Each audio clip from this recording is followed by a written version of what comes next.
So you've got your clubs, but maybe you're unsure as to what else you may need to begin your first round of golf. Well, do not fret, people. I'm here, I'm going to help you out. And as an average golfer, I'm going to also help save you money to tell you what you do not need to begin the game of golf. Alright, beginner golfers, there are a few other things that you're going to need other than the clubs that you've just recently purchased, and I'm sure that you've shelled out a pretty penny for. So I'm going to try to help you save a little bit of money on the gear. Everybody gets so caught up in the gear that I gotta have the gear, man. Listen, you don't actually need that much to start playing. However, there are a few rules that you need to consider, and this is all part of the golf etiquette, because golfers like etiquette. Yes, I know, it's true, it's not just for tennis, it's for golf as well. Now, most courses have a dress code, and that typically involves wearing golf shoes, a collared shirt, definitely pants. I mean, come on, people. Who doesn't wear pants? Jeez. Golf shoes can be had for pretty cheap. Do not spend big money on golf shoes, okay? These are Etonic. I think they're made in China. I got them off of Amazon, and they've held up pretty well. But man, my sneakers do get dirty because I often play from the rough, and there's a lot of mud in the rough, unlike the fairway. Another thing that you're going to need for most courses is a collared shirt. Now, you can invest in a like an actual athletic golf shirt. The material is kind of shiny and slippery, which makes it very difficult to fold. I mean, I guess people just hang these things up. I just kind of ball it up and throw it in my closet, but it works really well for keeping you cool in the hot summer sun when you're out there playing golf, and it also has an SPF rating, so you ain't got to get that greasy suntan lotion on your skin. You won't even be able to grip a golf club, sling it at your hand like that. So these are not a bad investment. I actually found this at TJ Maxx for like 14 bucks, and originally I think it was $80, and it's an actual PGA Tour shirt, so I don't ever pay retail for golf stuff because that's ridiculous. I also recommend a hat. Keeps the sun off your eyes, and also keeps branches and squirrels and other nasty critters from falling on your head when you're under the trees, like I often am. Now, the shirt and the shoes are definitely required for courses. Some other things you may want to consider for beginning in the game of golf is a glove. Now, your hands can get very sweaty out there playing golf, and the grips just won't hold up and deal with that sweat. So go with a golf glove. They're very inexpensive. You can get them at a lot of big box stores for like $6. I mean, come on, that's cheap, and they last a long time. One other thing you're going to need when you go play golf is a divot repair tool. Now, this is a special design. It's an ergonomic design.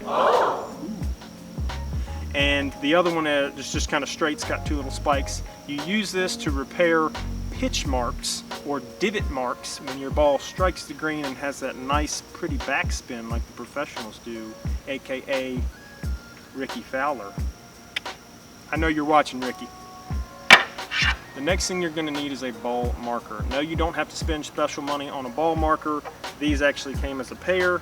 You can use a quarter or whatever kind of coin you've got to mark the placement of your ball on the green. Super helpful, and it's part of the rules of golf, so don't leave home without it.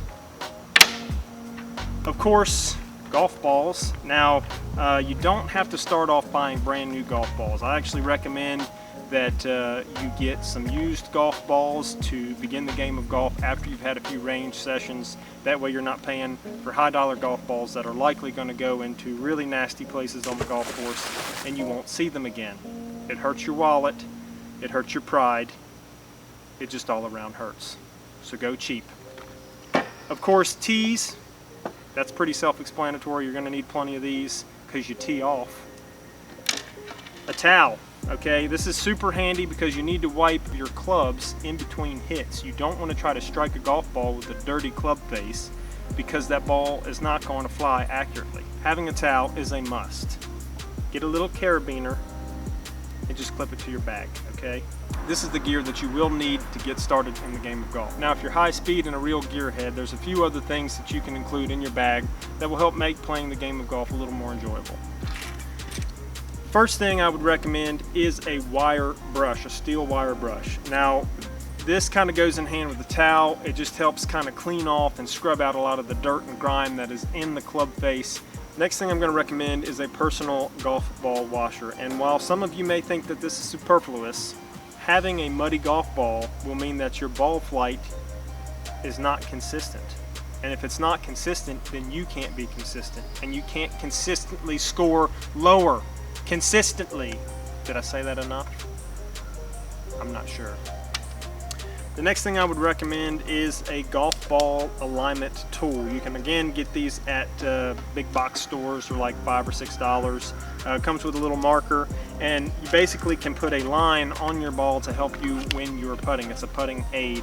A lot of the pros use it. I started using it about 2 or 3 months ago, and it's really helped my game. Now the last thing I'm going to recommend is a bit pricey, and I would not recommend this to anybody who's just starting out. But if you've been playing for a while and you're looking for something to kind of help pinpoint your distances and make the game a little more consistent, then I'm going to recommend a rangefinder. Now I've done a review on this. You can check that out in the description below. I've got the link there for you. This is the Surgoal RS650. It's a laser rangefinder. I found that it really helps my golf game. I was using the Golf Pad app previously, which is an excellent tracking app for your scores and your as a digital scorecard, but it's not exactly accurate when it comes to measuring distances because it's GPS based. This, however, it's point and shoot, and man, this is the way to go. All the gear that I've reviewed in this video, I paid for out of pocket. Hopefully that helps you guys out when you go out there to buy your gear. Hope you can save some money. Golf is an expensive sport, but remember, you do not have to have the latest and greatest to be great at golf.